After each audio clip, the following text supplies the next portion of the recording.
बिस्मिल्लाहिर्रहमानिर्रहीम। अस्सलाम वालेकुम नाज़रीन, आप देख रहे हैं प्रोग्राम सिटी एट 10। मैं हूं आपकी मेज़बान अना यूसुफ। इस दुआ के साथ प्रोग्राम का आगाज़ करेंगे कि अल्लाह ताला हम सब की ज़िंदगियों में आसानियाँ पैदा करे।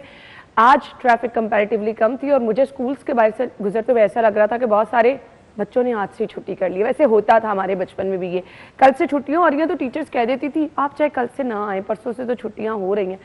बहुत सारे स्टूडेंट्स तो आज ही से छुट्टी मना बैठे हैं जी। 20 से हो रही हैं छुट्टियाँ, 23 से हो रही हैं। कल अखबार में 20 तारीख लिखा हुआ था बाय द वे। खैर अच्छा जी, आज चेंज हो गया, लेकिन बहुत सारे बच्चों ने आज से छुट्टी कर ली है। एक्चुअली ऐसा हो रहा है क्योंकि स्कूल्स के बाहर आज रश ना होने के बराबर था।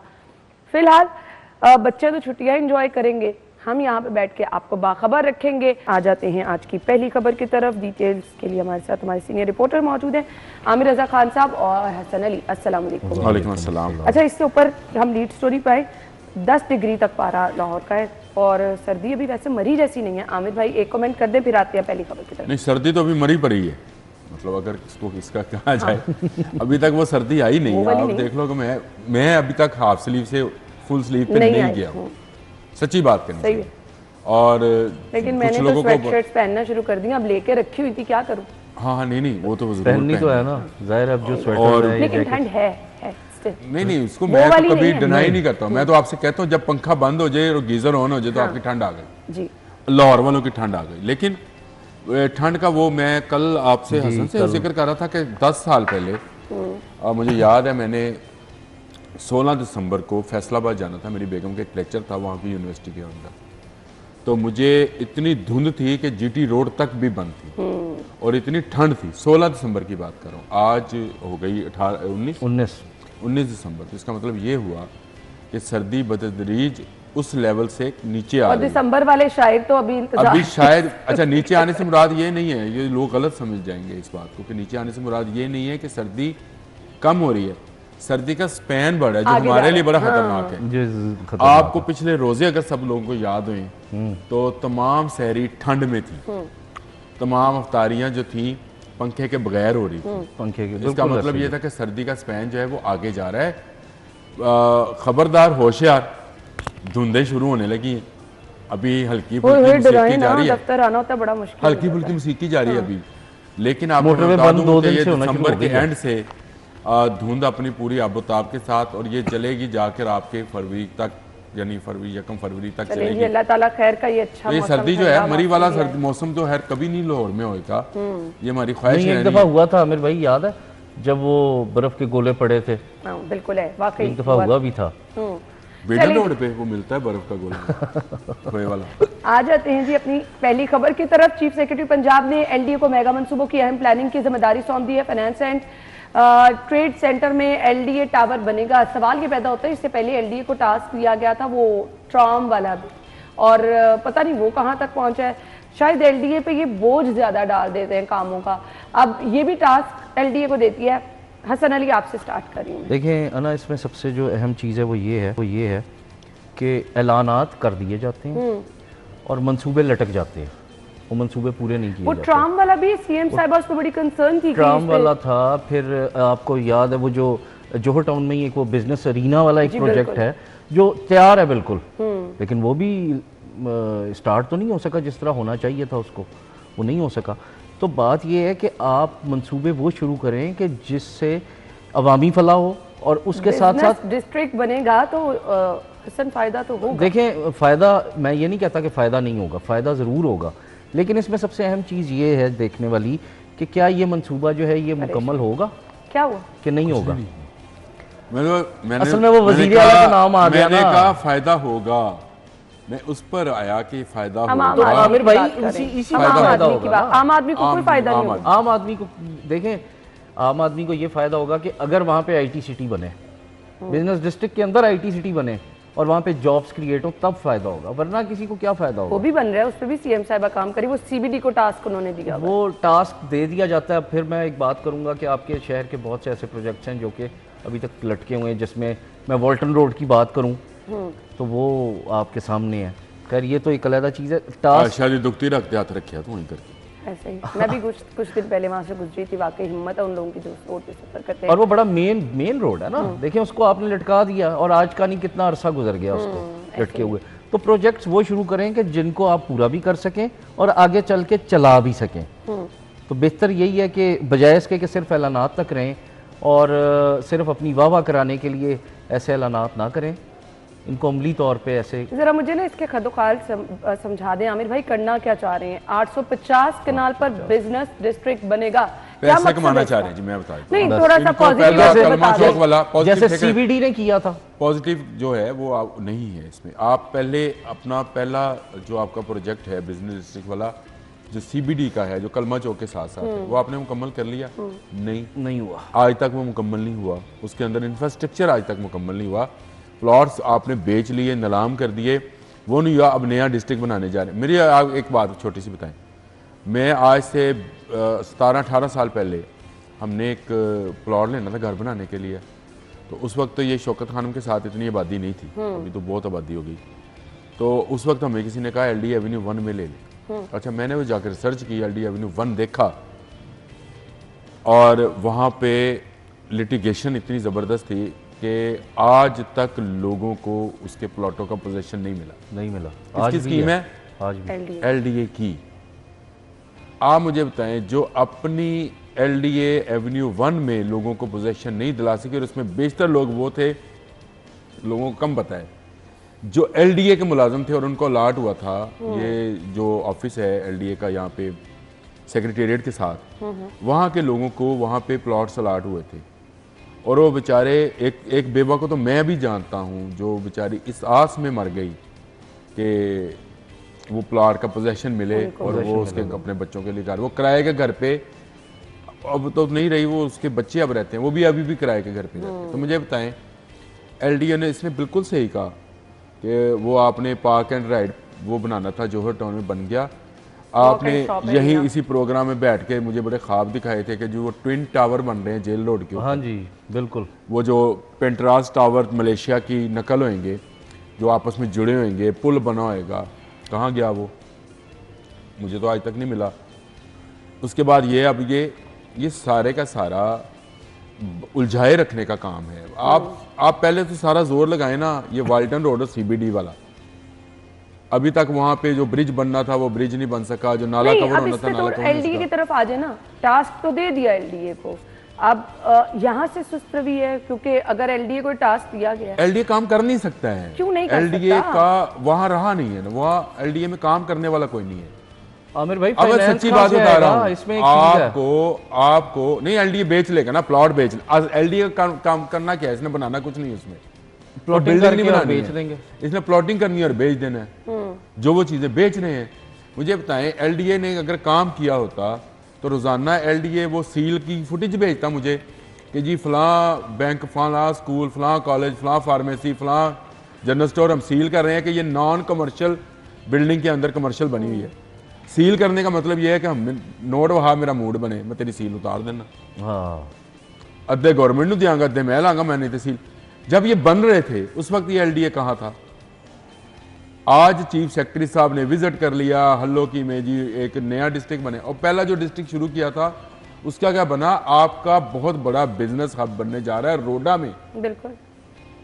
क्या लाहौर इस तरह के बड़े कमर्शियल प्रोजेक्ट्स का हामिल शहर है कि नहीं है? ये पोर्ट तो नहीं है, ये कराची जैसा शहर नहीं है, ये पोर्ट नहीं है भाई। यहाँ पे आपके पास जो एक ड्राई पोर्ट है उसकी हालत जाके कभी किसी ने देखी है? यहाँ पे बिजनेस करने के लिए आम आदमी को उन्होंने अभी ये बात की कि यहाँ पे IT बना दे तो आम आदमी का काम हो जाएगा। वो तो उन्होंने अभी प्लान किया, ये आने वाले 10-15 सालों में देखूं कि बहुत सारे LDA के प्लान सुने हुए हैं, बहुत सारे मंसूबे जिन पर अभी तो काम भी नहीं हुआ और हम उनको 8-8, 10-10 सालों से सुन रहे हैं। अब मैंने तो आपको 15-20 साल वाली, 18-20 साल वाली बात सुनी। एलिवेटेड एक्सप्रेसवे में काफी देर से सुन रही हूँ, कोई अता पता नहीं है। ये कैंट ट्रेन के ऊपर कवर करना था और फिर उसको मोटरवे तक लेके जा, ये सारे मंसूबे बनाए जाते हैं घुमाने के लिए। नहीं आमिर भाई, इसमें हर वजीर आला को, हर वजीर, अच्छा ये इतने काम करने वाले लोग हैं LDA वाले। लियाकत चौक से एक रोड है छोटा सा, ये वाल्टन रोड नहीं है, सर बनी हुई है, दर्दे सर है। कब से? पिछले 4 साल से। और जब से रोड और वहाँ पे कोई जाना भी पसंद नहीं करता है। बिल्कुल ऐसे ही है, ठीक है। और कोई LDA का बंदा वहाँ जाकर नहीं करता है। ये इनसे ये इस तरह के काम करवा लें कि प्लॉट बना के बेचें, ये झुग्गियों वाले से मैंने उस दिन भी बोला था, आप लोगों ने बड़ी मुखालफत की थी, मैं सरेंडर कर जाता हूँ। लेकिन आप सिर्फ प्लॉटिंग करके घर बेचना चाहते हैं, आप प्लॉटिंग करके प्लॉट बेचना चाहते हैं, आप लाहौर के लिए कुछ नहीं करना चाहते। खुदारा इस लाहौर डेवलपमेंट अथॉरिटी का नाम कोई लाहौर कमाई अथॉरिटी रख दे, LCA, लाहौर कमाई अथॉरिटी। ये लाहौर कमाई अथॉरिटी के अलावा कोई काम नहीं कर रहे हैं। मुझे बताएं इनके अंडर जितने ये वासा इनके अंडर है कितना काम करता है वासा? सारा कुछ ही इनके अंडर, सारा कुछ इनके अंडर आता है। तो ये लाहौर कमाई अथॉरिटी है, लाहौर डेवलपमेंट अथॉरिटी तो है नहीं। डेवलपमेंट में क्या किया इसने? अच्छा, वैसे मुझे खबर पढ़ के अच्छा लग रहा था कि चले बिजनेस के मौके पैदा होंगे, लोगों के लिए आसानी पैदा होगी। इल्लीगल सोसाइटीज को घर बनने दिए। हाँ, इसके अलावा इन्होंने कौन सा काम किया? मुझे और लोगों की जमा पूंजी, मतलब मैं कहती हूँ लोग हो रहे हैं। ये लोग वन विंडो को, अब वो तो मेरा ख्याल है वन विंडो भी नहीं रही, उसको तो कब्रिस्तान कहना चाहिए फाइलों का। वहां पर भी लोगों को आप सहूलत नहीं दे पा रहे। दूसरे निगरान दौर में कुछ सहूलत मिली क्योंकि बार बार छापे पड़ते थे, तो उन्होंने कुछ दिन काम किया, उसके बाद फिर उसी रूटीन पे वापस आ गए। और आज LDA जो एक नकारा अदारा है जिसको आप कहते हैं ये प्रोजेक्ट दे दिया, ये प्रोजेक्ट दे दिया, और इतने बड़े प्रोजेक्ट ये आप ये यहाँ के लोग नहीं बना सकते। मैं आपको सच्ची बात बताऊँ, यहाँ पे एक जहनीत है सरकारी वाली कि जी अब मैं सरकार में मुलाजम हो गया हूँ, अब मैं इनका दामाद हो गया, अब मैं काम नहीं करूँगा, मुझे बिठा के खिलाएं। खैर मैंने तो जो खबर पढ़ते ही सोचा था कि चले लोगों के लिए, जैसे IT सिटी की आप बात करते हैं तो पता चलता है चले हम तरक्की की तरफ जाएंगे, स्टूडेंट्स को मौके मिलेंगे। यहाँ पे मुझे था कि अगर ये बिजनेस डिस्ट्रिक्ट बन जाता है तो लोगों को कम से कम रोज़गार के मौके मिलेंगे। हर जगह में पढ़े लिखे नौजवान जो हैं वो हाथों में अपनी डिग्रियाँ पकड़े बेरोज़गार नज़र आ रहे हैं। पर यहाँ तो इन्होंने बिल्कुल ही, हाँ अब ये देखें कितने साल लगते हैं ये बिजनेस डिस्ट्रिक्ट बनने में, और उसके बाद फिर कौन बिजनेस यहाँ करेगा वो तो एक बहुत लंबी बात हो जाएगी। ब्रेक के बाद आएंगे हमारे साथ ही।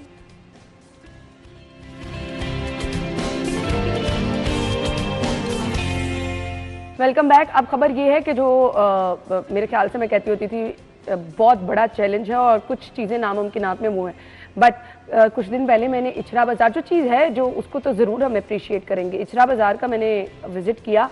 सो वहाँ पर जो जिस तरीके से तजावुज़ात का खात्मा किया गया है, रियली अप्रिशिएट कि मतलब ज़बरदस्त तरीके से। मैं तो बाज़ार देख के परेशान हो गई। अब आप वहाँ पर आप जहाँ बाइक नहीं लेके जा सकते थे, आप गाड़ी लेके जा सकते हैं। सो ये चीज़ इससे जाहिर ये होता है कि अगर आप कुछ करना चाहें आप करके दिखा सकते हैं। DCs को करप्शन के खिलाफ क्रैकडाउन और बेहतर सिस्टम डिज़ाइन करने का टारगेट दिया गया है। सबसे पहले तजावुज़ात पे आ जाते हैं, तजावुज़ात का खात्मा। जी बिल्कुल, ये इस पर तो कुछ काम होता नज़र आ रहा है, जो हमेशा बोलता था कि नहीं होता है। कम अज़ कम इन्होंने कुछ जगहों पे ठेले खत्म करा दिए। जो चबुर्जी के पास अगर आप गए हो, जादू की लाकर नहीं हो सकते। आप चबुर्जी के पास गए हो तो वहाँ बड़े खूबसूरत वो ठेले जो बने हुए हैं, और अभी उन्होंने वो मेरा जो गुजरगाह है खारक वाली, वहाँ पे तकरीबन 150 के करीब नए ठेले लगा के रखे हैं। शादमान में भी या पीको रोड पे भी। ये अच्छी चीज़ थी, मतलब इस पे चलो वो जो गरीब लोग थे जो कहते थे कि जी हमें अब इसके बाद तो मामला ये है कि जो पक्की तजावुज़ात हैं वो कौन ख़त्म कराएगा, वो भी ख़त्म होने वाली है। शहर के अंदर सिर्फ ये कच्ची तजावुज़ात नहीं थी। अच्छा, मैं तो तजावुज़ात उसको भी समझता हूँ जो वो अपने सिलेंडर उठाता है रोड पे रख लेता है अपने इश्तिहार के लिए, और बहुत सारी जगहों पे ऐसे है, और बहुत सारी जगह। अच्छा, वो भी है जो अपना साइन बोर्ड बाहर रख लेता है कि मेरी दुकान इस तरफ है, वो भी तजावुज़ात में शामिल है। इसके खिलाफ ऑपरेशन कब होगा, ये बड़ा ज़रूरी हो गया है। ये जो क्रीम ब्लॉक वाला, चले मैं जहाँ से गुजरता हूँ, रोज़ा आप भी गुजरती होंगी, वहाँ पे जो पार्किंग लॉट के अंदर तजावुज़ात हैं वो कौन ख़त्म कराएगा? गाड़ी लगने के लिए वो पार्किंग लॉट है और उसके अंदर आपने दुकानें, उसके अंदर ठेले आपने बने हुए हैं, आपने ठिये, आपने पता नहीं क्या क्या चीज़ें जो हैं उसके अंदर बना दी। उसका जिम्मेदार कौन है, उसको कौन ख़त्म करेगा? लेकिन चलें, ये तो अप्रिशिएट करना चाहिए, और ये मैं अप्रिशिएट करता हूँ कि ये ठेलों वाला काम जो है, ये अगर इसी तरह कंटिन्यू रहा और आपने ये ठोकर पे और बाकी जगहों पे और रायविंड रोड पे ये ख़त्म करा दिए और एक स्ट्रीम लाइन में एक स्ट्रीप पे कर दिए, तो ये बहुत बड़ा एहसान है। अच्छा, मुझे एक बात नहीं समझ आ रही हसन, वो जो नई रेहड़ियां दी गई हैं वो बहुत जगहों पर खाली पड़ी हैं, एक लाइन में लगी हैं, बहुत जगहों पर आधी यूज हो रही हैं आधी नहीं, वो क्या इशू है इसमें? अना, जो इसमें सबसे अहम चीज़ है वो ये है कि एक तो उनका जो पहले रेहड़ियाँ होती थी उनसे साइज़ थोड़ा सा छोटा है। अच्छा। और उसमें मखसूस चीज़ें जो है वो रखी जा सकती हैं। पहले तो ये होता था ना कि एक रेडी है। अच्छा, देखने में तो नहीं ऐसा लग रहा है आमिर भाई, है जो खाली है ना, हाँ। वो जिन लोगों ने रजिस्टर कराई है ना, उन्होंने अभी उस पर सामान नहीं रखा। आपने अपना पुराना ठेला देना है, अच्छा, उसके बदले आपको रजिस्ट्रेशन मिलेगा, आपका शनाख्ती कार्ड, आपका एड्रेस, आपकी हर चीज, रेडी का नंबर लगेगा। ये बड़ी अच्छी ये आमिर भाई, ये पहले भी पुराने दौर में भी ये चीज थी। ये शहबाज शरीफ साहब के दौर में भी उन्होंने ये रेडी बाजार वाला एक कॉन्सेप्ट। अच्छा, इसमें ना देखें, अब इसमें जो सबसे अहम चीज़ है ना वो ये है कि ताजरों को अपनी जिम्मेदारी निभानी होगी। अब चले, गवर्नमेंट तो कोशिश कर रही है ना, बड़ा मसला भी वही क्रिएट करते हैं। देखें, अपनी दुकान के आगे, की वजह भी वो है, दुकान के आगे जो रेडी लगवा लेते हैं या ठेला लगवा लेते हैं और उससे रात को 2000 या 3000 लगवा लेते हैं, वो लेते हैं, ठीक है ना। ये ताजरों को चाहिए कि इस चीज से बाहर निकले, तब मार्केटों में हालात बेहतर होंगे। इसमें सबसे अहम चीज़ है, देखें, जब तक ये तजावजात ख़त्म नहीं होंगी, सिक्योरिटी किस तरह बेहतर हो सकती है, नहीं हो सकती। तो इसलिए अब गवर्नमेंट तो वाला मसला नहीं हल, ट्रैफिक वाला मसला हल नहीं होता। इसमें आप अंदरून चले जाएं, आज भी आप शालमी साइड पे जाएं, नहीं जा सकते। गाड़ी ले जाना जो है वो अक्सर अगर कभी जाना पड़ जाए तो गाड़ी का होता ये है कि गाड़ी मियो हॉस्पिटल की पार्किंग में खड़ी करें या कहीं और पार्किंग में खड़ी करें और फिर वहां से जाएं।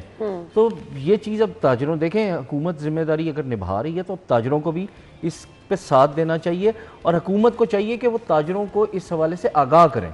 आगाह तो बहुत दफ़ा कर चुके हैं, लेकिन ताजरों को भी अपनी जिम्मेदारी निभानी होगी और हुकूमत का साथ देते हुए तजावजात अपनी दुकानों के सामने से खत्म करवानी होगी। जो भी आगे खड़ा हो उसको क्या भाई यहाँ नहीं खड़े होना।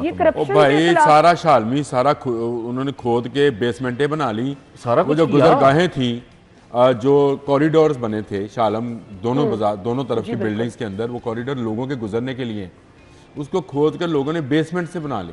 आमिर भाई, बरामदों में दुकानें बन गई हैं, बरामदों में शटर लगा के दुकानें बना ली गई हैं। बेसमेंट में गई और उसके नीचे जाते 3-4 बेसमेंट और वहाँ बर्तनों की दुकानें थी जी। मैं तो परेशान हो गई। वो ताजरों को मैं बताना चाहता हूँ, ये आपका बेसमेंट दोजख तक जा रहा है। ये आपको दोजख के गढ़ों में से एक गढ़ा बना रहा है जो कि आप कब्जा करके किया हुआ है आपने, और लोगों का गुजरना आपने मुहाल किया। लोगों की गुजरगाह रोक कर नमाज पढ़ना नाजायज है। मैं आपको ये बता दूं, नमाज एक नेकी का काम है, फर्ज है। लोगों की गुजरगाह रोक कर नमाज पढ़ना नाजायज है। आपका कारोबार कैसे जायज हो सकता है? आप ज्यादा गुस्सा कर रहे हैं। जिसकी बिल्डिंग है, लेट्स सपोज अगर मेरी बिल्डिंग है तो मैं उसके नीचे क्या बेसमेंट नहीं लेके जा सकती? क्यों? वो जो बरामदे हैं वो सरकारी जगह है, वो आपने लोगों की, जब आपने बिल्डिंग एक अप्रूव कराते हैं ना, नक्शा बनवाते हैं, तो उसमें गुजरगाह है वो लोगों की, कि लोग इसमें से गुजरेंगे, रोड पे नहीं गुजरेंगे। उस पर आपने बेसमेंट कैसे खोद लिया? अपनी बिल्डिंग के नीचे भाई आप कब्र खोदें अपनी, मुझे क्या इससे?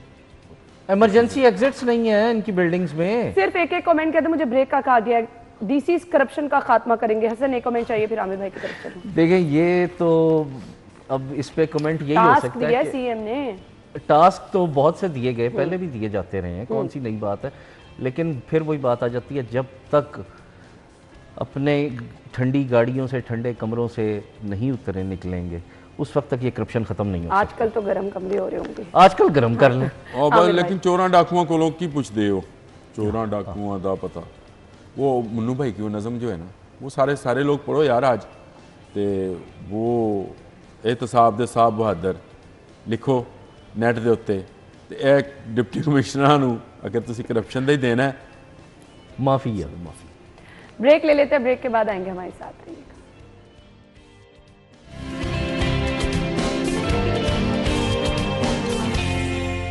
Welcome back. सो इंतजामिया को सीएम साहिबा ने जो टास्क दे दिया वो तो हमने डिस्कस कर लिया, लेकिन इंतजामिया को प्लीज़ आवाम को सहूलत देने के लिए भी काम करना होगा। सब्जियां महंगी है, बहुत सारे मसाइल हैं, अगर आप मार्केट का रुख करें, वो रूटीन में हम आपको बताते भी रहते हैं। अच्छा जी, एलपीजी 315 रुपये किलो तक फरोख्त हो रही है। अब इसका रेट क्या है, किस कीमत पर फरोख्त हो रही है? हमारे यहाँ माफिया इतना सरगर्म हो जाता है, जो सीजन आता है उस पर दो हाथ लोगों को लूटना शुरू कर देते हैं। हसन अली, देखें, ये तो किसी एक जगह का 215 रुपये 315 रुपये लिख दिया होगा। मैं अगर अपने इलाके की बात करूँ, क्योंकि मैं बहरिया टाउन में रहता हूँ, वहाँ गैस नहीं है, तो हमें सिलेंडर ही इस्तेमाल करना होता है, तो वहाँ पे 330 रुपये तक जो है वो फ़रोख्त की जा रही है। और ये माफिया ऐसा माफिया है कि जिसके ख़िलाफ़ कोई कार्रवाई नहीं की जाती। बातें बहुत की जाती हैं इसमें एलपीजी डिस्ट्रीब्यूटर्स एसोसिएशन जो है उसकी जानिब से भी बहुत अच्छा, से एक बात बताइए बयानात सर, सामने आते हैं। अगर जो रेट गवर्नमेंट का आता है, क्या उसमें मुश्किल है कि उस पर आप अपनी एलपीजी की फरोख्त नहीं कर सकते? हर इलाके में डिफरेंट रेट क्यों होते हैं? ना मुझे एक बात बताएं, सब्जियों का रेट रोज निकलता है, फलों का रेट रोज निकलता है, बिल्कुल। शहर के किस इलाके में उस निर्खनामे को फॉलो किया जाता अच्छा, है? वो तो नजरें बुझाने के लिए ना, कोई एक आधी सब्जी हुकूमती रेट पे मिल भी रही होती है, कोई एक आधी नहीं मिल रही होती। यहाँ तो एलपीजी का एक ही रेट है, एलपीजी का एक ओगरा ने इसका रेट जो है वो डिफाइन करना होता है, ठीक है। लेकिन बदकिस्मती ये है, ये कहा जाता है कि जी अब सर्दी आ गई है, इसमें पैसा भी कमाना है, तो वो जवाब ये बनाया जाता है कि जी शॉर्ट हो गई है, इस वजह से जो है वो कीमत बढ़ गई है, सही। प्लांट्स वालों ने कीमतें बढ़ा दी हैं। तो अब फिर वही बात आ जाती है कि एक तरफ हमने अभी पहले खबर डिस्कस की कि डीसी साहिबान को करप्शन के खिलाफ जो है वो अहकामात दिए गए हैं। इंतजामिया का ही सब्जेक्ट है ना, इंतजामिया का है, एसीज का है, किसका है? उनका है। उन्होंने फॉलो करानी है गवर्नमेंट की रेट जो है। तो जब वही नहीं करवाएंगे, और होता क्या है, होता यही है कि कोई गया है दुकान पे, चालान किया, उसका 4000 या 3000 या 5000 जुर्माना किया, वो अवाम से निकलना जो जुर्माना किया गया। और अगर जुर्माना नहीं भी करते तो हर एक की सेटिंग जो है वो हुई होती है कि ठीक है भाई तुम अपना काम करो, हमें इतने पैसे जो है वो दे देना। तो जब तक ये चीज खत्म नहीं होगी, क्योंकि गैस का मसला जो है वो पाकिस्तान नहीं जी, में, कल की खबर थी कि गैस महंगी भी हो गई है, और उसके बावजूद भी आपको पूरी सर्दियां जो है, कम से कम रमजान तक मुझे याद है कि गैस नहीं आ रही होती थी। अफ्तारी के टाइम पे भी इतनी हल्की गैस होती थी कि चीजें बनाना। तो गर्मी में गैस नहीं आती, गैस की लोड शेडिंग होती है, तो ये तो फिर सर्दी है। बिल्कुल ऐसे ही है। और अब तो आप परेशान होकर रह गए हैं। यकीन माने कि आप सारा दिन, मैं तो बार बार, यही मेरी प्रैक्टिस है, बार बार चूल्हा चला के देख रही होती हूँ कि शायद गैस आ ही रही हो। यकीन माने सारा दिन यही प्रैक्टिस है। नहीं, सारी खवातीन, घरेलू खवातीन जितनी हैं उनकी यही प्रैक्टिस होगी। वो गैस ही बेचारी चेक करती रहती हैं कि आ रही है कि नहीं, जिनके पास सिलेंडर वाली सहूलत नहीं है। अब सिलेंडर हो भी तो आमिर भाई आपको चेक तो करना आप पड़ता है। हूँ, मैं हूँ, हसन होए, हम सब ने जाना सिलेंडर पे ही है अल्टीमेटली। ये आप इसको भूल जाएं कि आपके पास कुदरती गैस है। अगर आपको नए ज़ाहिर नहीं मिलते हैं और अगर आप उन पर काम नहीं करते हैं, मैंने पिछले दिनों एक व्लॉग भी किया था टाइट गैस के ऊपर, जो कि खुशकिस्मती से पाकिस्तान में मौजूद है, लेकिन उसकी ड्रिलिंग के लिए आपके पास टेक्नोलॉजी नहीं है। तो खुदारा अपनी टेक्नोलॉजी को इन्हांस करें, तो आपके लिए सुई गैस से बड़ी ज़हीरा जो है वो इस वक्त टाइट गैस का मौजूद है। अगले 100 साल के लिए आपके पास गैस होगी, लेकिन वो पहाड़ों से निकालनी पड़ती है, वो उसके लिए अलग से टेक्नोलॉजी है। चले, वो तो एक अलग कहानी रही। अब आ जाएं, करप्शन का खात्मा डीसी करेंगे, टास्क दे दिया गया। एलपीजी की नजायज़ दुकानें ख़त्म डीसी करा दे तो मैं समझूंगा करप्शन का इन्होंने खात्मा कर दिया। वो क्या करप्शन? दुकानें खत्म नहीं करा सकते, एलपीजी के जो सिलेंडर रोड के ऊपर रखे हैं उसको उठवा दें, मैं समझूंगा आपने करप्शन का खात्मा कर दिया। सिलेंडर भी नाकिस है। आपने इछरा कब्रिस्तान के अंदर एलपीजी की एक दुकान बनी हुई है कब्रों के ऊपर, आप उसको खत्म करा लें, मैं समझूंगा आपने करप्शन खत्म करा ली। मैं जिस बात पे हंसा था तो आप मेरी तरफ देख रही थी, मैंने कहा था कि आप मुन्नू भाई की नज़म पढ़ें। ये वो लोग हैं जो आज भी गोरा कल्चर के अंदर हैं। आप मुझे एक बताएं, आपने चंद दिन पहले खबर अखबार की पेशानी के नीचे लगी हुई थी कि तमाम ब्यूरोक्रेसी बल्दियाती उम्मीदवार, बल्दियाती मुंतखब अफराद हैं, उनको जवाब, यानी आपका डिप्टी कमिश्नर मेयर को जवाबदेह नहीं होएगा। जो लाहौर के सारे लाहौर के वोट लेके आएगा ना, आपका डीसी उसको भी जवाब देनी है, क्योंकि वो ब्यूरोक्रेसी है, वो अफसरशाही है। अफसरशाही है। तो ये शाना अंदाज जो है, ये बड़ा, मतलब इस तरह की चीजें ये खत्म कैसे करवा सकते हैं, मुझे ये बताएं। ये नहीं करा सकते, इनका अपना आपके लाहौर शहर के अंदर सैकड़ों जाने जा चुकी हैं ये सिलेंडर ब्लास्ट होने से। ऐसे ही है। और ये सिलेंडर ब्लास्ट होते हैं आबादियों के अंदर, जो घरों के नीचे और फ्लैटों के नीचे सिलेंडर शॉप और नजायज बनी हुई है, हमें नजर आती हैं। ये डीसी और एसीज इनको नजर नहीं आती हैं, लेकिन ये करना नहीं चाहते हैं। तो करप्शन कौन खत्म करेगा? ये भाई कह रहे थे 4-5 हज़ार रुपए में वो दिखावे के लिए एक आध दुकान सील करते हैं, बाकियों को फोन करते हैं। खबर भी तो चलवानी होती है। हम, मेरा ख्याल आने वाले हर चौथे 5वें दिन पे हम खबर चलाते हैं कि शहर में वो नजायज पेट्रोल पंप जो वो बन जाते हैं, वो जगह जगह बने हुए हैं। जगह आप मुझे बताएं, मुझे अच्छी तरह याद है कि मजंग में, न्यू मजंग में 10,000 दफा आप एक पेट्रोल पंप का, आपने कभी पेट्रोल पंप का लाइसेंस आपने किया है? उसके ऊपर क्या क्या चीजें होती हैं कि आपके सामने रोड कितना वाइड होएगा, जगह आपकी कितनी चौड़ी आपकी है, जगह चौड़ी safety कितनी है, कितनी लंबी है। कितनी हाँ, है, जो SOPs हर होते हैं। आप चीज़ उसमें SOP वॉशरूम्स कितने, तो क्या अच्छा नहीं है कि एक दुकान, छोटी सी दुकान की भी अब जरूरत नहीं है, अब तो रक्षे में Main road रक्षे पे- में बन रक्षे गया, में बन जाता है अब तो। रक्षे में उखाड़क में खड़ा होता है रक्षा जो पेट्रोल डाल रहा जी है। ऐसे ही है बिल्कुल। मुझे बताएं ये पेट्रोल पंप ये क्या डीसीस को नजर नहीं आते हैं, एसीस को नजर नहीं आते हैं, टास्क दे दिया गया करप्शन खत्म करने का, वाह वाह वाह वाह, मजा आने आ गया बहुत बड़ी जबरदस्त। गल काम नहीं हो सकता ये भी, क्योंकि वो मुझे तो कुछ लफ्ज बोलने से मना कर दिया गया है, लिहाजा मजा नहीं आ गया। नहीं, हम टास्क क्यों आपको देता मना डीसी ने। करेंगे, आप अपनी राय दे सकते हैं। नहीं मैं राय नहीं देता सर, ब्रेक के बाद आएंगे हमारे साथ।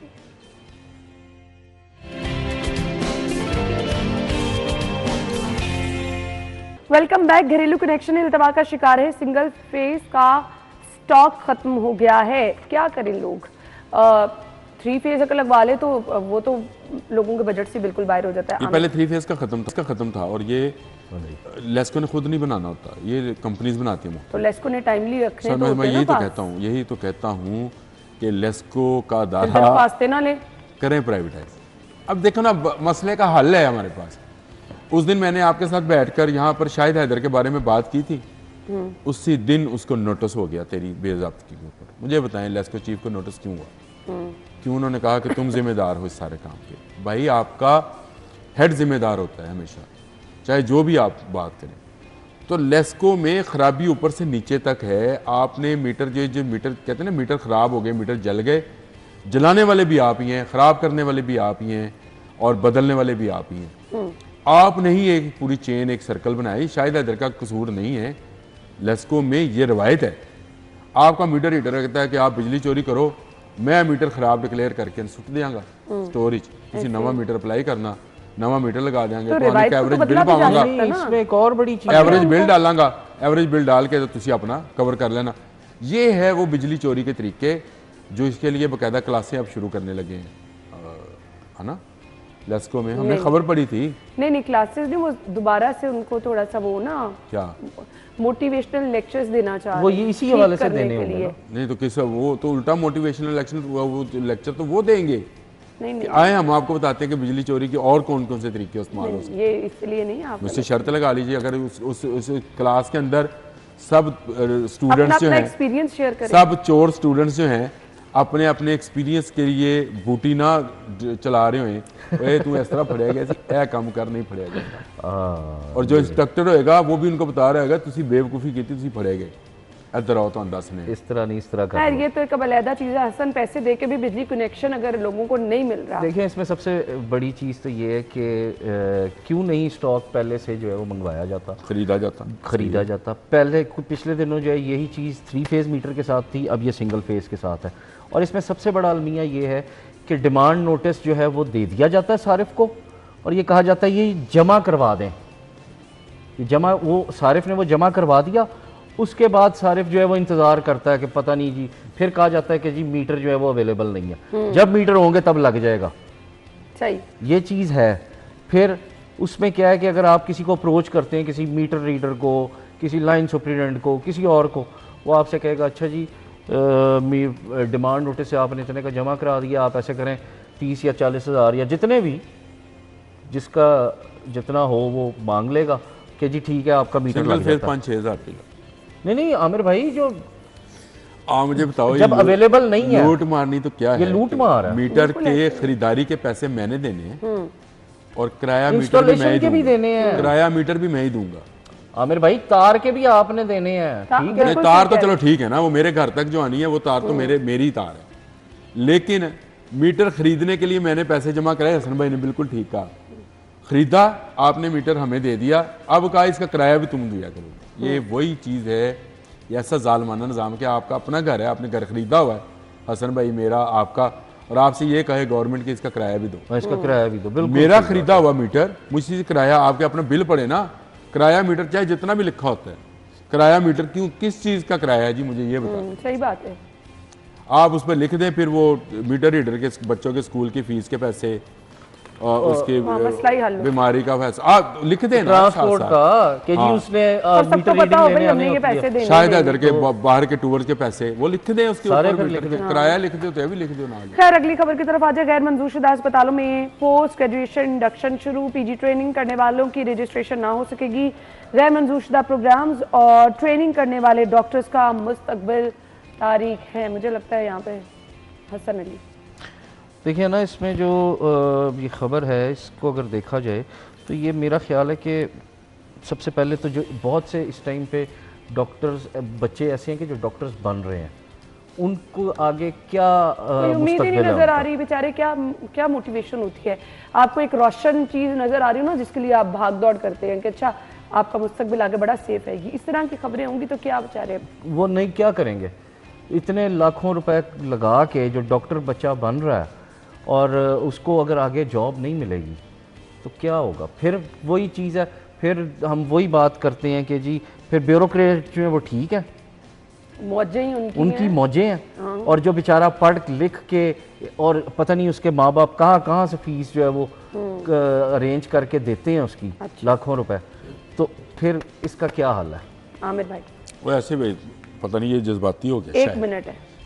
1 मिनट में ये है कि ये बच्चे ही सारे गैर रजिस्टर्ड और गैर कानूनी है। खुदा का खौफ। लिखा हुआ है, मैंने तो नहीं लिखा। गैर मंजूर शुदा का मतलब क्या है आप मुझे बता दें। गैर मंजूर शुदा का मतलब ये मुझे बता दें, आप बता दें, ये प्रोड्यूसर बता दें, कैमरा मैन बता दें। अस्पताल नहीं, जिन्होंने वो ट्रेनिंग की और गैर रजिस्टर्ड लिखा हुआ है इसके अंदर गैर मंजूर शुदा प्रोग्राम्स और ट्रेनिंग करने वाले। अब गैर मंजूर शुदा एक बंदे के पास ये मंजूरी नहीं है कि वो बीए की डिग्री दे सके, वो आपको घर बैठ के बीए की डिग्री बना के दे रहा है। नहीं तो फिर आप चाइना क्यों जाने देते हैं? आप देखो जी, आप ये कह रहे हैं गैर मंजूर शुदा लिखा हुआ है भाई। वक्त कम है, थैंक यू सो मच। इस पर जरूर कभी बात करेंगे। मैं आपसे समझना चाह रही हूँ खबर। बहुत बहुत शुक्रिया। ब्रेक और हेडलाइंस के बाद आएंगे। स्टे विद अस।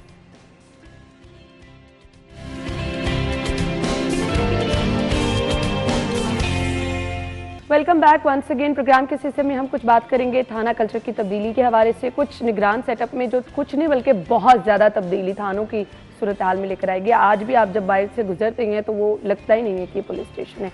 जो उसका मकसद था, जिसके लिए ये तमाम तब्दीली की गई कि लोगों के अंदर जो है वो एक तहफ़्फ़ुज़ का एलिमेंट हो, लोग थानों में जाते हुए परेशान ना हो, थाना कल्चर को तब्दील किया जाए, उस पर किस हद तक अमल दरामद हो सका है।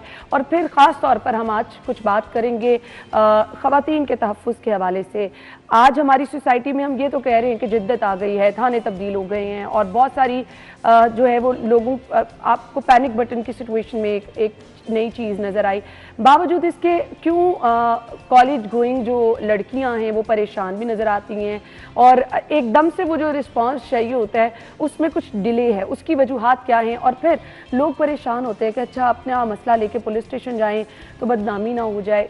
थोड़ा सा इसको भी हमें जो है देखना चाहिए, इस मामले को भी। इस पर भी बात होगी, साथ ही साथ कुछ बात होगी जी हमारी जो मौजूदा सिचुएशन है, क्राइम की रेशो है, इसको कंट्रोल करने के लिए कौन सी ऐसी नई हिकमत अमली है जिस पर बात की जा सकती है, जिस पर काम करना, गौर करना बहुत ज़्यादा ज़रूरी है। अपनी मेहमान का तारुफ कराना चाहूँगी। सैयदा शहर बानो नकवी साहिबा हमारे साथ मौजूद हैं, ASP defence Punjab police. Welcome करेंगे। अस्सलाम वालेकुम जी। वालेकुम अस्सलाम। थैंक यू सो मच, बहुत बहुत शुक्रिया। इस्लामाबाद से लाहौर और फिर ASP डिफेंस, कैसे देखती हैं अपनी रिस्पॉन्सिबिलिटीज़ को? चेंज है कुछ? काफ़ी। इस्लामाबाद के अंदर ऑब्वियसली ओरिएंटेशन डिफरेंट थी। हम लोग फ्रंटियर कॉन्स्टेबलरी पे अटैचमेंट में गए थे। वो रिजर्व फोर्स है, उसकी अपनी रिस्पॉन्सिबिलिटीज़ हैं, वो कम्प्लीटली उसका डोमेन भी बहुत, स्कोप भी लिमिटेड है। यहाँ circle to circle, because Lahore is a huge ship, तो उसके अंदर भी काफ़ी डिफरेंस आ जाता है। पहले गुलबर्ग में सर्विस की, उसकी ओरिएंटेशन बिल्कुल डिफरेंट थी। उधर ट्रेडर कम्युनिटी बहुत ज़्यादा है, आपको पता होगा मार्केट प्लेसेस बहुत ज़्यादा हैं, तो वहाँ डिफरेंट था। यहाँ DHA की तरफ अगर आप देखें तो it's amalgamation of commercial as well as residential. Exactly. और फिर रेजिडेंशियल के अंदर भी ये मिक्सचर है अर्बन का और रूरल का। अभी मेरी बात हो रही थी तो मैं किसी को कह रही थी कि कैन यू इमेजिन कि डिफेंस के अंदर ही देयर अराउंड 12 विलेजेस।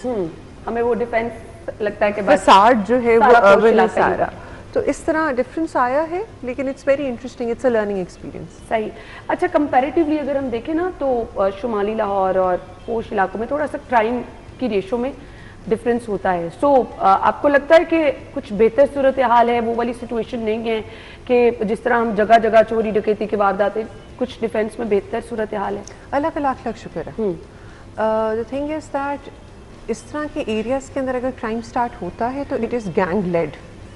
सही। इसके अंदर जब आपकी एक सिक्योर कम्युनिटी है, जिधर आपके जो गेट्स हैं, रोड लिंक्स हैं, वो एक सर्टेन टाइम के बाद बंद कर दिए जाएंगे, जिस तरह मॉडल टाउन हो गया, now they started the same practice in Johar town, so on and so forth, कि 8 बजे के बाद या 7 बजे के बाद जो लिंकिंग रोड जो उनको बंद कर दिया जाएगा, एरियाज़ को सब डिवाइड करके उधर सिक्योरिटी गार्ड्स रख लिए जाएंगे, डीएचए की अपनी सिक्योरिटी भी है।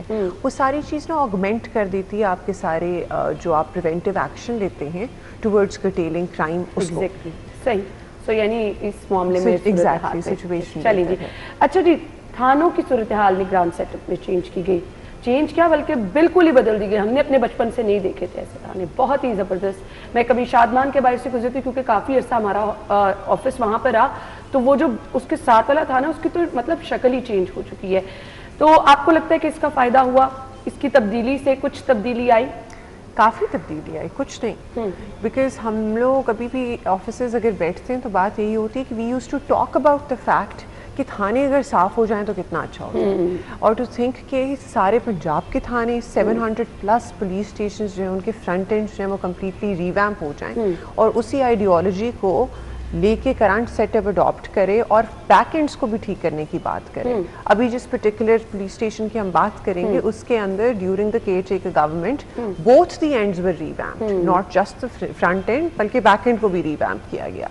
तो दैट हैज़ इम्प्रूव्ड ना सिर्फ पब्लिक परसेप्शन कि ठीक है, पहले होता है कि जी सरकारी बिल्डिंग गंदी होगी, पेंट गिर रहा होगा, बल्ब लटके होंगे, ये वो परसेप्शन चेंज हो गया है कि नहीं, सरकार की बिल्डिंग्स भी साफ हो सकती हैं। तो उससे क्या रवैयों में भी तब्दीली आई, जो बेसिकली जो मकसद था? एग्जैक्टली, बिकॉज ऑब्वियसली अगर आप एक जगह पे बैठ रहे हैं, आप घर जाते हैं, आपके घर में आपके इर्द गिर्द गंद है, चीजें मेस्ड अप हैं, और मुझे तो गुस्सा आ जाता है। एग्जैक्टली, तो दैट, और ऊपर से फिर आपकी लॉन्ग ड्यूटी आवर्स हैं, you are working for 14 hours या 15 आवर्स, और आप एक छोटी सी डिम लाइट के अंदर बैठे हुए एक सख्त सी कुर्सी के ऊपर, तो that obviously changes your attitude.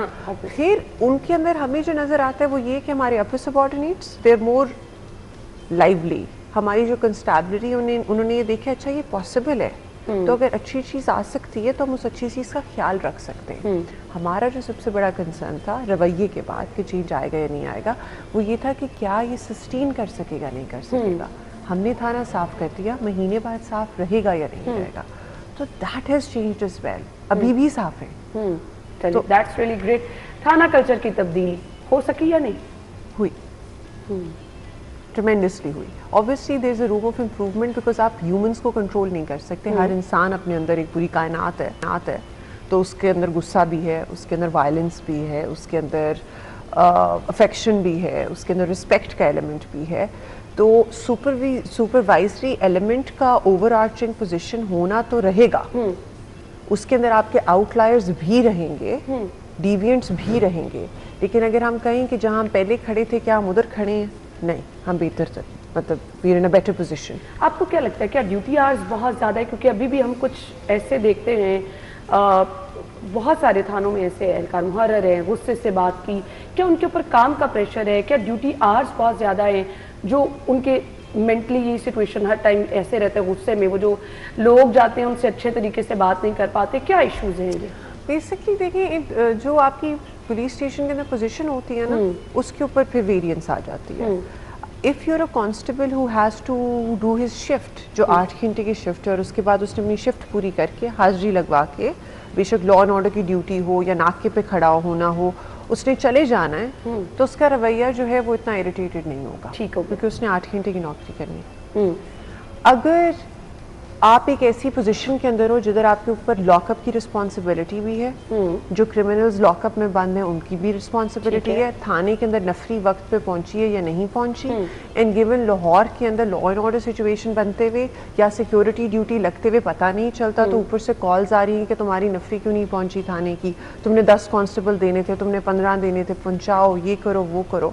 तो you are always in such a rush कि when somebody comes to you, तो आप उन्हें कहते हो ठीक है जी देख लेते हैं, अभी आगे चलें। जिस तरह सर्जन सरकारी हॉस्पिटल के अंदर बेस्ट एग्जांपल ये है, इमरजेंसी के अंदर डॉक्टर्स जो हैं उन्होंने एक ही बीमारी इतनी दफा देख ली होती है कि doesn't come as a shocker to them. बिल्कुल ऐसे ही। तो हमारे पास अगर एक बंदा आता है और कहता है कि सर मेरे साथ फ्रॉड हो गया, आपको पता है मेरा दोस्त था, मुझसे वो इतने पैसे लेके चला गया, अब उसके लिए उसकी जिंदगी की हाईलाइट है वो। बिल्कुल ऐसे। हमारे लिए वो एक केस है जो कि 15वां या 20वां होगा उसी दिन का। So that somehow, you know, changes the attitude and how you look at a certain thing and how the other person is looking at it. सही, आईजी साहब बड़े कंसर्न रहते हैं और मैंने माजी में कभी ऐसे नहीं देखा कि अपनी टीम को इतना ज़बरदस्त तरीके से अप्रिशिएट भी somehow मुझे लगता है कहीं अप्रिसिएशन ना हो तो लोग वो होता है ना दिल बर्दाश्त हो जाते हैं, अपनी ड्यूटी अच्छे तरीके से नहीं करते, जबकि अगर ये चीज़ उस्मान अनवर साहब की तरफ देखें तो उन्होंने बड़ा अच्छे तरीके से अपनी टीम को लेकर चले। अभी यहाँ से आने से पहले I was watching this video where they talked about a longitudinal research जो कि हार्वर्ड ने कंडक्ट की। लॉन्गिट्यूडनल रिसर्च में ये होता है कि बंदा कॉलेज में एंटर हो गया, उसके बाद जब तक उसकी लाइफ स्पैन है तब तक उसके ऊपर रिसर्च होती रहेगी, उसके पैटर्न्स को आइडेंटिफाई करता रहेगा। ठीक है। उसके अंदर उन्होंने ना तफरीक नहीं रखी कि कौन कितना कमा रहा है, कि हम लोग एक सर्टेन स्टाटा को रिसर्च करेंगे, कौन किसकी जॉब किधर लगी हुई है ये भी नहीं रखी, उसका जेंडर क्या है ये भी नहीं रखी। ठीक है। सिर्फ इस चीज को एनालाइज करने के लिए कि what makes people wake up in the morning, ठीक है, एंड शो अप किसी भी ड्यूटी के लिए, प्रोफेशनल हो या पर्सनल हो। ठीक। तो एंड के ऊपर आया affection. The result that they got was कि affection and love is something that is going to impact your lifestyle, your associations and the quality of life. Perfect. तो इस वजह से motivation is the vital essence. You can see. तो ये आपको एक power मिलती है जी, आपने अच्छा काम करना है। अब आपसे, क्योंकि being a women police officer, मैं पूछना चाहूँगी क्या समझती हैं ख़वातीन के लिए लाहौर कितना सेफ है?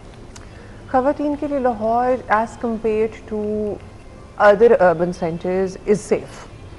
If I talk about my own circle, अगर हम लोग ओवरऑल पंजाब की बात ही करें तो रिसेंट टाइम्स में जो इनिशिएटिव्स आए हैं they are in the right direction is well. अब ये इनिशिएटिव्स वो नहीं है जिनको हमने फर्जी बात कर दी।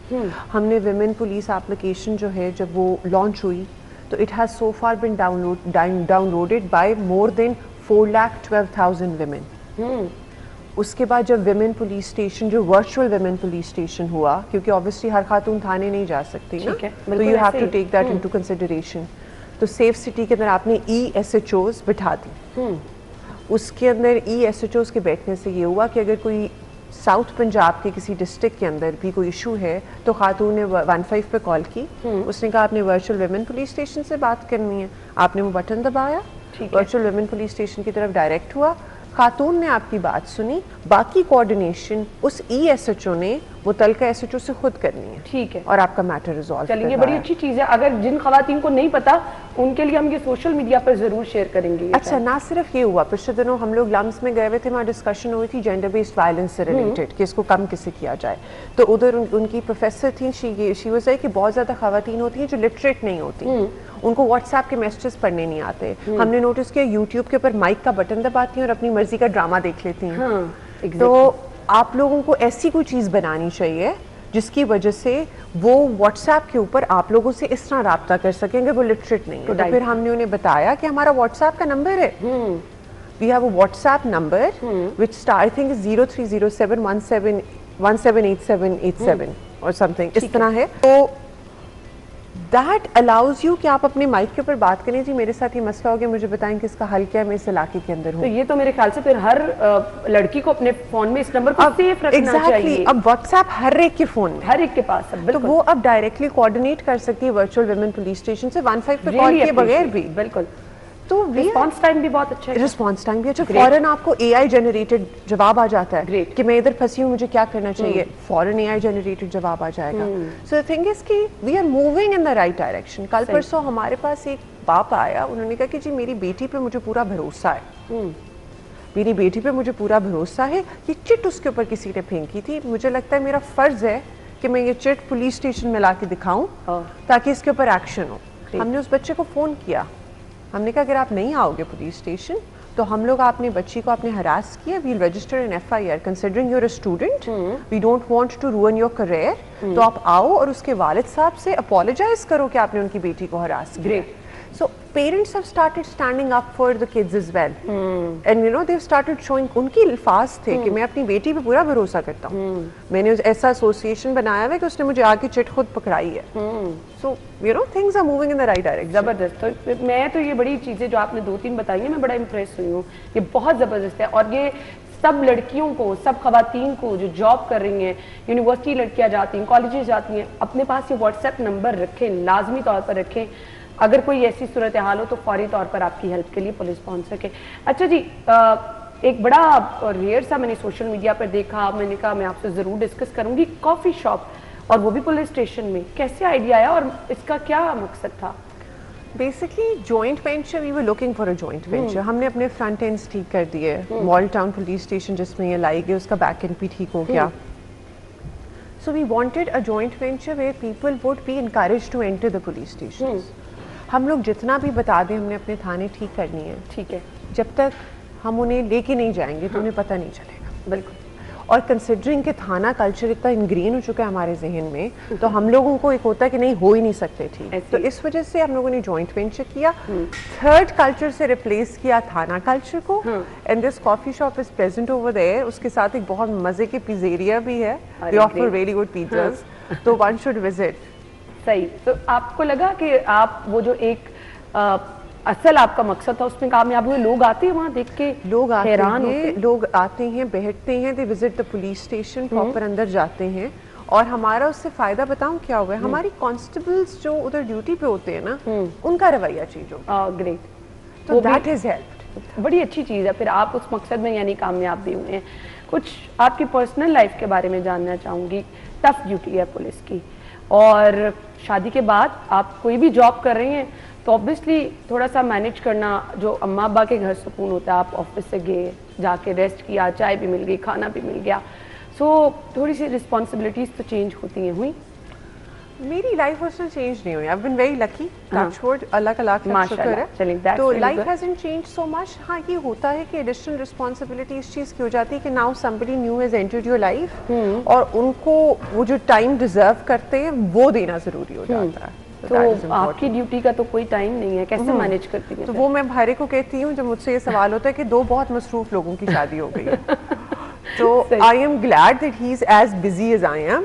तो उसकी वजह से हमारे जो टाइमिंग्स है ना, वो he gets free at night as well, I get free at night as well, तो वी कोऑर्डिनेट वेल. सही. सो कभी ये लगा कि मतलब मेरी तो पर्सनल लाइफ कोई नहीं, शादीशुदा लोग बाहर भी जाते हैं, खाने शाने पे भी जाते हैं, सो कभी ऐसा फील हुआ या आप खुश हैं?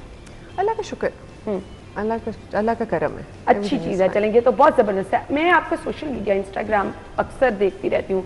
आप अपने ऑफिस में काम करते हुए भी स्टोरीज लगा रही होती हैं, फैमिली के साथ भी, आपके वालिद साहब के साथ देखा, बहुत अच्छा लगा. सो कैसा लोगों का फीडबैक आता है, कमेंट्स कैसे आते हैं इस पे लोगों के? अच्छा, जहाँ तक काम की स्टोरीज लगाने का ताल्लुक था ना, दैट वाज डिलिबरेट, बिकॉज हमारे सीन में ये परसेप्शन बैठा हुआ है कि अफसर काम नहीं करते. एग्जैक्टली. और या अगर ये भी है तो थोड़ी देर के लिए दफ्तर आते हैं और फिर चले जाते हैं.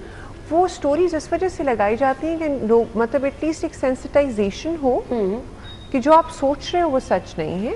बिल्कुल. somebody somewhere is working because of which this entire country's structure is in place, right? Exactly. तो वो स्टोरीज लगाना एक डिलिबरेट एफर्ट थी. जहाँ तक रिस्पॉन्स का ताल्लुक है तो ऑब्वियसली जहाँ अच्छी बातें होती हैं वहाँ बुरी बातें भी होती हैं. बिल्कुल. जहाँ आपको मोटिवेट किया जाता है, अप्रिशिएट किया जाता है, वहाँ बैकलैश भी आता है. पर it's very important to look at the brighter side of things, लेकिन it's very important to call out the harassers as well, क्योंकि हम लोगों ने एक कल्चर बना लिया है कि हम स्क्रीन के पीछे बैठ के, कीबोर्ड के पीछे बैठ के कोई भी बात कर देते हैं इम्प्यूनिटी के साथ कि उसने कौन सा हमें पकड़ लेना है, उसे क्या पता हम कौन है. बिल्कुल. ठीक है ना, उस अगले बंदे की मेंटल हेल्थ को कंसिडरेशन में लाए बगैर या उसकी इम्प्लिकेशंस को लाए बगैर. एग्जैक्टली. तो इसलिए बहुत जरूरी है कि अगर आप ऐसी कोई पोस्ट देखें जो अब्यूसिव हो, या अगर आपको कोई ऐसी पोस्ट रिसीव हो जिसकी सेक्सुअल कॉनिटेशन हो, तो आप उस बंदे को कॉल आउट करें, आप लोगों को बताएं, रिपोर्ट करें. बहुत सारी दूसरी खवातीन के लिए मैसेज भी है. हम लोग भी अपनी यहाँ बैठे हुए, मैं स्टूडियो में अक्सर अपनी स्टोरीज लगा रही होती हूँ, तो सबको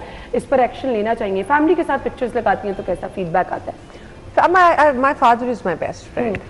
तो फीडबैक और no feedback, I would still continue posting the pictures. चलिए जी, दैट्स रियली ग्रेट। मेरे पास टाइम बहुत कम है, मैं बातें बहुत सारी करना चाह रही थी। कोई मैसेज होगा लाहौरियों के लिए? खुश रहें। हाँ, That's खुश it. रहें और खुश रहने भी दें, सबसे बड़ी बात यह है। आप मुस्कुराती बहुत अच्छी लग रही हैं, ऐसे मुस्कुराती रहे। थैंक यू सो मच, बहुत बहुत शुक्रिया। Thank you. हम ब्रेक के बाद आपको ज्वाइन करेंगे।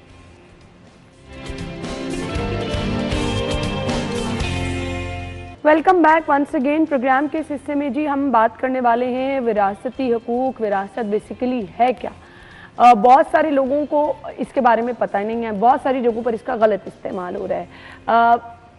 बेटे के हिस्से में कितनी जायदाद, बेटी के हिस्से में कितनी जायदाद, बहुत सारे लोग जो हैं इससे लाइल्म भी है, बहुत सारे लोग इसका गलत इस्तेमाल भी कर रहे होते हैं। अच्छा जी, फिर इसके लिए पहले से प्लानिंग कर लेनी कितनी ज़रूरी है? हमें लगता है कि शायद ये बहुत बुरी चीज़ है कि माँ बाप की ज़िंदगी में ही अगर आप लोग ये डिसाइड कर रहे हैं कि जायदाद अपने नाम पे हो जानी चाहिए, या पहले से इसके लिए आपको प्लानिंग क्या करनी चाहिए, वो भी थोड़े सा आपको गाइड कर देंगे। साबिक सदर लाहौर बार राना इंतज़ार हुसैन साहब हमारे साथ मौजूद हैं, उनको वेलकम करेंगे। अस्सलाम वालेकुम जी, बहुत बहुत शुक्रिया। विरासत क्या होता है?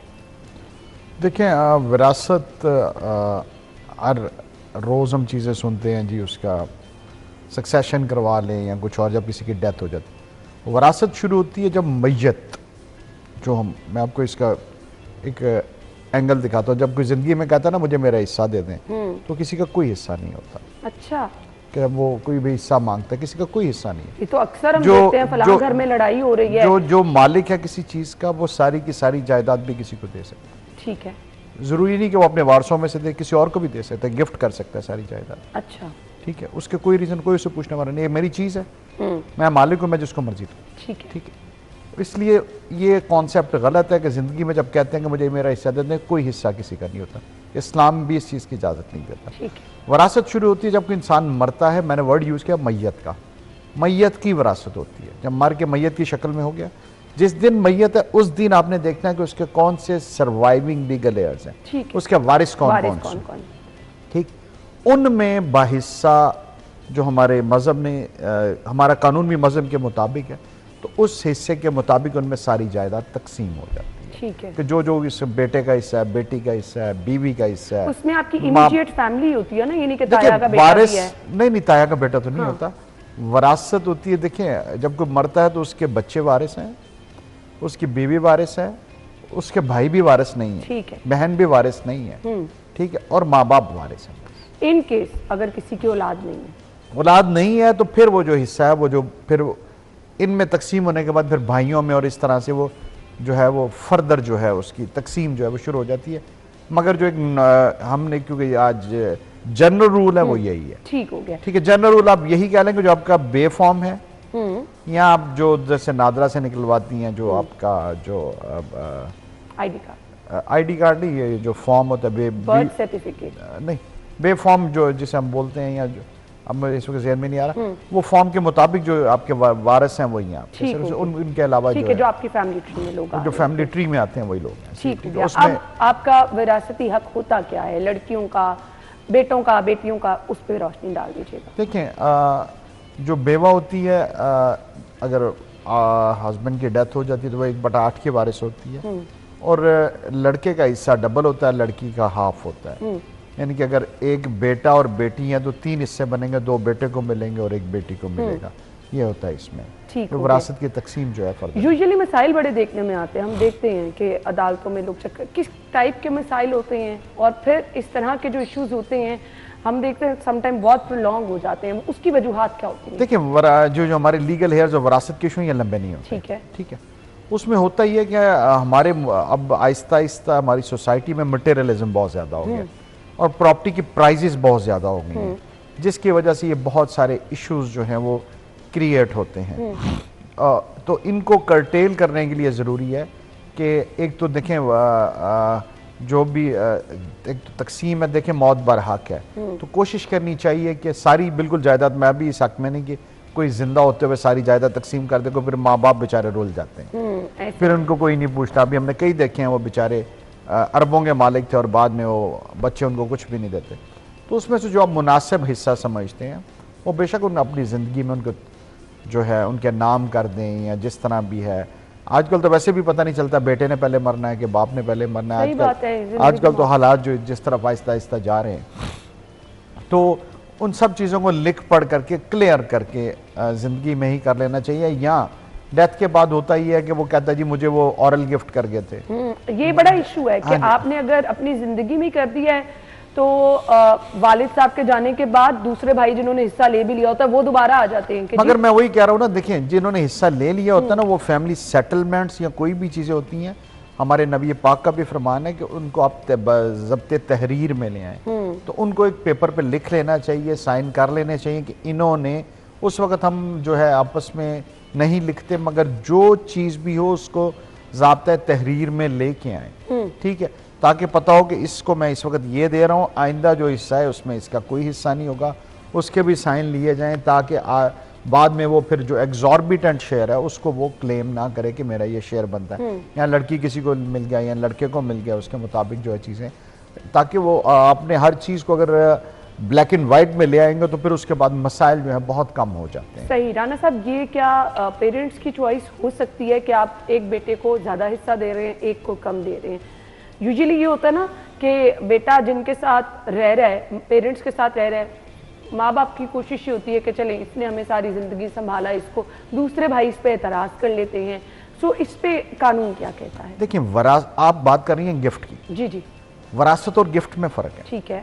मैंने आपसे पहले वर्ड यूज़ किया, जब कोई मरता है उस दिन उसके नाम जो जायदाद है, अकाउंट्स हैं, गाड़ी है, वो तकसीम होनी है। अपनी ज़िंदगी में अगर वो किसी को, मैं कह रहा हूँ कि इवन जो उसका वारिस नहीं भी है उसको वो सारी प्रॉपर्टी भी दे जाए, उसको आप चैलेंज नहीं कर सकते, उसको आप क्लेम नहीं कर सकते, ठीक है। अगर अपनी जिंदगी में वो हिस्सा अगर आपने किसी को क्या भी दिया ना, तो आपको चाहिए कि अगर आप किसी का कोई आपका जो फेवरेट किड है या जो भी है उसके नाम वो प्रॉपर्टी ट्रांसफर कर दें, ठीक है, ताकि उसके बाद ये मसाइल खत्म हो जाए। हम वो सब में बैठ के कहते हैं प्रॉपर्टी इसकी है, तो बाद में तो जब मर जाते हैं नाम तो उनके है, फिर वो कहता है जी ये प्रॉपर्टी मुझे दे गए थे, बाकी कहते हैं नहीं जी ये तो हमारा हिस्सा है। तो फिर इस तरह से जो इश्यूज क्रिएट होते हैं ना, उस वजह से वो सारा जो है इश्यूज, तो इसीलिए मैं कह रहा हूँ कि इन चीज़ों को ज़ाब्ता तहरीर में ले जाए। अगर प्रॉपर्टी आप किसी को देना चाह रहे हैं उसके नाम ट्रांसफर कर दें, ठीक, उसके ओरिजिनल पेपर उसके हवाले कर दें, उसका पोजेशन उसके हवाले कर दें, ताकि ये इशू ही कल को क्रिएट ना हो। सही। और अगर कहीं पर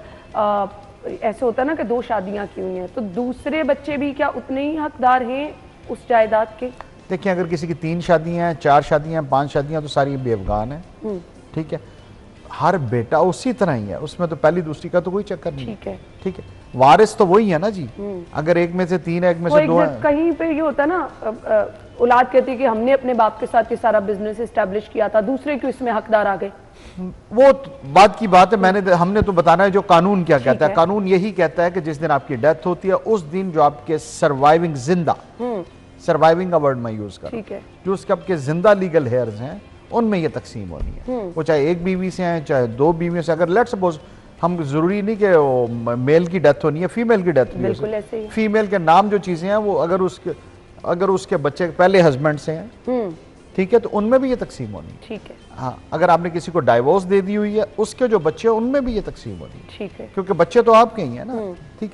जिसके भी नाम के आगे आपकी फादर का नाम लिखा गया है या मदर जिसकी है, जिसने जन्म दिया उसको, वो सब जो है वारिस उसके हैं। इसमें कोई दूसरी है? वसीयत ये है कि जिसको हम विल भी बोलते हैं, हम जिंदगी में आप वसीयत कर देते हैं कि मेरे मरने के बाद ये चीज़ इसको दे दी जाए, ये इसको दे दी जाए, ये इसको दे दी। वो 1/3 से आप ज़्यादा नहीं कर सकते। अगर आपके पास 100 रुपया तो आप 33 रुपए की वसीयत कर सकते हैं, ठीक है, उससे ज़्यादा की वसीयत आप नहीं कर सकते। और अगर आप वसीयत करते हैं तो एक तो उसे तहरीर में ले आए और कोशिश करेंगे उसको रजिस्टर्ड करवाएं, ठीक है, सब रजिस्ट्रार से। वो रजिस्टर्ड हो जाएगी तो कल को उसकी जो वैलिडिटी है, एविडेंशियल वैल्यू है, वो ज़्यादा हो जाती है। उसको चैलेंज तो किसी भी चीज को किया जा सकता है ना, चैलेंज तो ये भी किया जा सकता है आपका नाम ये नहीं है, ठीक है, मगर ये है कि वो फिर उसका आपने एविडेंस देनी होती है ना, उसके एविडेंस कोई नहीं होती, एविडेंशियल वैल्यू कोई नहीं होती, तो उसकी क्रेडिबिलिटी बढ़ जाती है, ठीक। अब जिस तरह कोई इंसिडेंट हो जाए तो उसकी वीडियो आ जाए तो उसकी क्रेडिबिलिटी बढ़ जाती है इंसिडेंट, अदरवाइज आप जुबानी उसे प्रूव करते रह जाते हैं। तो अगर उसको ब्लैक एंड व्हाइट में हो, रजिस्टर्ड करवाया गया हो, और मैं आजकल तो आप वैसे आपकी ई स्टैम्पिंग है, ई स्टैम्पिंग ने हमारा बहुत सारे मसाइल हल कर दिए हैं। आपको पता चल जाता है किसने स्टैम्प निकलवाया, किसके नाम निकलवाया, what was the purpose of issuance of this stamp, ठीक है। सही। उसके बाद आपके साइन अंगूठे होते हैं वो फोरेंसिक हो जाते हैं। तो इन चीज़ों को बस यही है कि जो चीज़ भी आप करें कॉम्प्रिहेंसिवली, और दूसरा उसको खुद लिखने ना बैठ जाए, आप लीगल जो प्रोफेशनल जो हैं उनको हायर करें, वो आपको ये सारी चीज़ें ड्राफ्ट करके दें ताकि कल को देखिए, जिस तरह इंश्योरेंस नहीं होती एक चीज़ की, जी बिल्कुल, ठीक है, हमारी प्रॉब्लम ये है कि हम वकील के पास उस वक्त जाते हैं जब सब कुछ खत्म हो गया होता है। सही। आपने हमारे यहाँ कंसल्टेंसी क्या रवाज नहीं है, वो आपको लगता है ना ये तो फजूल के पैसे, हम डॉक्टर के पास भी लेट जाते हैं, ठीक है, no कंसल्ट हम करेंगे चीजों को, जिस तरह कंपनीज हैं या बाकी उन्होंने लीगल एडवाइजर्स किस लिए रखे होते हैं, कंसल्टेंसी के लिए। जब आप प्रॉपरली किसी से कंसल्ट कर लेंगे, वो आपको उसका मशवरा दे देगा, आपको चीज तैयार कर देगा। हमने इस तरह कोई चीज लिखवानी होती है, स्टैनो के पास चले जाए तो कंप्यूटर पे जो बैठा होता है टाइपिस्ट, ठीक है, तो इसके लिए आपको लीगल सर्विसेज लेनी चाहिए ताकि मामला जो है आपके ऐसन तरीके के साथ हो सके। उन लोगों के लिए जिनकी बहुत बड़ी जायदाद है, क्या सजेशन होगी, किस तरह से उनको ये चीज़ें मैनेज पहले से कर लेनी चाहिए ताकि, और उन लोगों के लिए भी जिनके पास चले 3 मरले का घर है, उनके लिए भी कोई सजेशन, क्योंकि लड़ाई तो बाद में जो है वो बहुत बड़ी हो जाती है। वो मैं तो अब ये क्या करता हूँ कि हम जितना कमाते हैं वो वरासती झगड़ों के लिए ज़्यादा हो गया हुआ है। देखिए, आज से मुझे 20-21 साल प्रैक्टिस में हो गए। जब हम नए आए थे उस वक्त फैमिली के हमारी बहुत स्ट्रॉन्ग थी, ठीक है, अब हमारा फैमिली सिस्टम भी कोलैप्स हो गया हुआ है, ठीक है, जो शादियों में ना हम एजेस देखते हैं ना कुछ और है, उसमें मटेरियलिज्म हमारे ज़्यादा आ गया हुआ है। उसके बाद यही हमारा अब विद इन फैमिली बहुत से झगड़े, हालांकि सबको पता होता है। मैं तो कहता होता हूँ कि मुद्दई को भी पता है, मुद्दला को जज के इम्तिहान ले रहे होते हैं कि इसको भी पता है किसका हिस्सा है, इसको भी पता है किसका हिस्सा है। सही बात है, ठीक है, तो उसके लिए मैंने अब जिस तरह से आपसे अर्ज की, किसी की बहुत ज़्यादा जायदाद है, अगर वो किसी को ज़्यादा हिस्सा देना चाह रहे तो गिफ्ट करके उसके नाम ट्रांसफ़र कर दे। अगर वो चाहता है कि जायदाद मैंने अपने नाम रखनी है, कल को इसको मिल जाए मेरी डेथ के बाद, उसकी वो वसीयत कर दे। 1/3 से ज़्यादा वो वसीयत नहीं कर सकते, इतना हिस्सा है। और अगर अपने मरने के बाद कुछ करना चाह रहे हैं तो अपने जो वारसान तो क्लियर ही होते हैं, उसमें तो कोई नहीं है। ब्लड जो आप कह रहे हैं, अब ब्लड रिलेशंस जो हैं या आपके जो वारसान लीगल हेयर्स हैं सर्वाइविंग्स, तो उसके बाद वरासत के बाद जो चीज़ें होनी है वो तो फिर मरने के बाद है, वो तो फिर उन्हीं का आपस में झगड़ा है। और ये भी नहीं करना चाहिए कि आप सारी चीज़ें ज़िंदगी में बांट दें, ये भी गलत है। अच्छा, कल को फिर उनकी अपनी वैल्यू कम हो जाती है पेरेंट्स की, और पेरेंट्स को ऐसे ही रहना चाहिए, सही है, ठीक है, ताकि वो हमारे बड़े हैं, उनकी इज्जत एहतराम, हमारा फैमिली सिस्टम, ईस्टर्न कल्चर, ये सारी चीज़ें हमारी जो हैं बेहतर तरीके से रहनी चाहिए।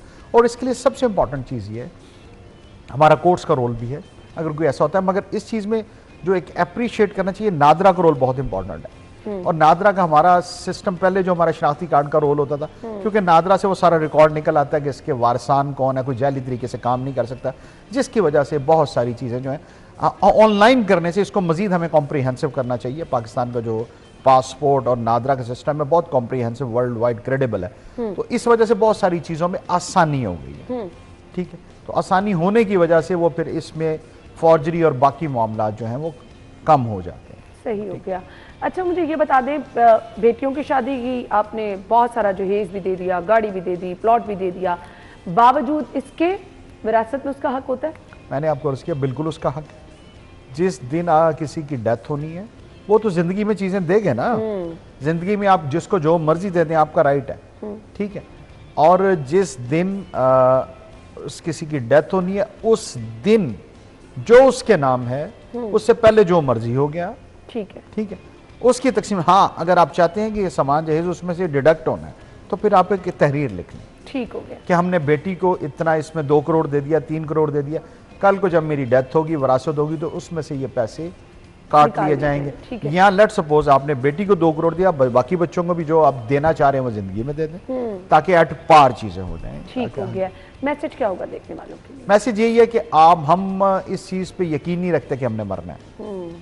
अभी भी मेरे पास एक केस है, वो बिल्कुल यंग लड़का था, 40 साल का, उसकी डेथ होगी, उसकी नाम मल्टीपल प्रॉपर्टीज हैं पाकिस्तान में, मगर बीवी को कुछ पता नहीं था।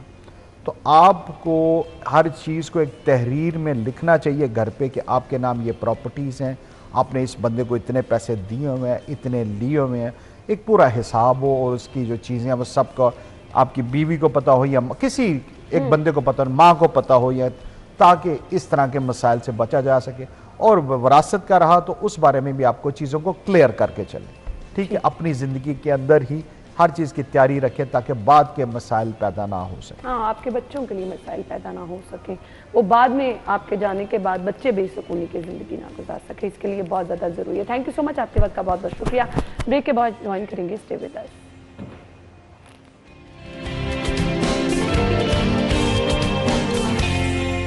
Welcome back. सो आज बर्थडे लिस्ट की तरफ तो हम आएंगे, लेकिन इससे पहले जी स्पेशल बर्थडे विश करने जा रहे हैं मोहम्मद अबरार साहब हैं, GM प्रोग्रामिंग सिटी 21। अबरार भाई को हम सालगिरह की बहुत बहुत मुबारकबाद देना चाहेंगे। Wish you a very happy birthday.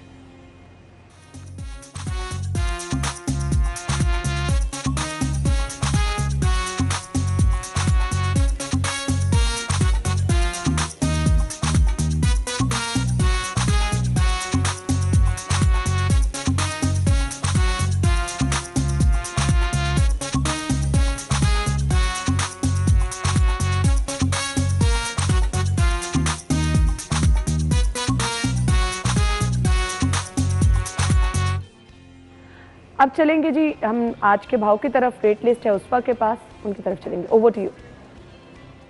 सब्जियों की कीमतों में उतार चढ़ाव का सिलसिला मामूल के मुताबिक जारी है और साथ ही साथ आवाम के लिए गिरा फरोशों ने भी खरीदारी खासी मुश्किल बनाई हुई है। आज की सरकारी रेट लिस्ट ओपन मार्केट के रेट्स के हवाले से मैं आपको बता देती हूँ। आलू दर्जा हवल की सरकारी कीमत जो है वो आज 90 रुपये मुकर्रर है, लेकिन ओपन मार्केट में इस वक्त 150 रुपये तक फरोख्त किया जा रहा है। प्याज दर्जा हवल की सरकारी कीमत 135 है, ओपन मार्केट में 200 रुपये तक फरोख्त हो रहा है। टमाटर की सरकारी कीमत 170 है, ओपन मार्केट में 200 रुपये तक फरोख्त हो रहा है। अदरक की सरकारी कीमत 340 है, ओपन मार्केट में 450 तक फरोख्त किया जा रहा है। लहसुन की सरकारी कीमत 560 है, ओपन मार्केट में 630 तक फरोख्त किया जा रहा है। मटर का सरकारी दाम इस वक्त जो है वो 160 मुकर्रर किया गया है, लेकिन ओपन मार्केट में 230 तक फरोख्त हो रहा है। शिमला मिर्च का सरकारी नर्ख जो है वो 125 है, ओपन मार्केट में 160 रुपये तक फरोख्त होता दिखाई दे रहा है। बैंगन का सरकारी दाम 70 रुपये मुकर्रर है, लेकिन ओपन मार्केट में इस वक्त जो है वो 100 रुपये तक फरोख्त किया जा रहा है। सब्ज मिर्च का सरकारी दाम जो है वो 130 है, ओपन मार्केट में 170 रुपये तक फरोख्त की जा रही है। इसी तरह से कुछ और सब्जियां जो मौसमी सब्जियां हैं और आवाम का रुझान उनकी खरीदारी की तरफ जो है वो बढ़ता नजर आ रहा है, उनके दाम काफ़ी ज़्यादा बताए जाते हैं आवाम को, जिसके बाद सफ़ेद पोश। ठीक है जी, थैंक यू सो मच। अपना ख्याल रखिएगा, इजाज़त दीजिए, अल्लाह हाफ़िज़।